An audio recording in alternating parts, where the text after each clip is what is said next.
মজাদার school tiffin রেসিপির সাথে আমি আবারও হাজির হয়ে গেছি একটা school tiffin box idea share করতে। আজকে স্কুলের টিফিন নিয়ে একটা মজাদার স্যান্ডউইচ বানিয়ে দিয়েছিলাম, যার রেসিপিটা আমি আমার পরের শর্টস ভিডিওতে শেয়ার করব। তো এই মজাদার টিফিন রেসিপিটা দেখতে হলে অবশ্যই আমার পাশে থাকতে হবে, চ্যানেলটা সাবস্ক্রাইব করতে হবে। দেখো কতটা সুন্দর একটা স্যান্ডউইচ বানিয়েছিলাম। তো এই একটা স্যান্ডউইচ দুটোকে কেটে মানে 2 পিস করে আমি দিয়ে দেবো অডি ইউনিয়ন র্যাপসের মধ্যে। অডি ইউনিয়ন র্যাপস হলো 100% ইকো ফ্রেন্ডলি, যেটা খাবারকে অনেকক্ষণ ফ্রেশ রাখে আর গরম রাখে।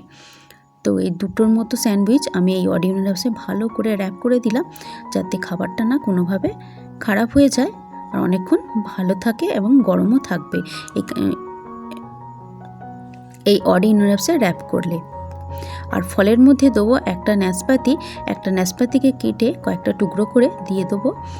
আর দেবো একটা আপেলের অর্ধেকটা দিয়ে দেবো, আপেলটা যেহেতু বড় ছিল আর তাই অর্ধেকটা দিয়ে দিলাম। তো রেডি আমার টিফিন বক্স। কেমন লাগলো টিফিন বক্সের আইডিয়াটা অবশ্যই কমেন্ট করে জানাবে। আর রেসিপিটা দেখতে হলে তো পরে শর্ট ভিডিওর জন্য অবশ্যই অপেক্ষা করে চ্যানেলটা সাবস্ক্রাইব করে পাশে থাকতে হবে।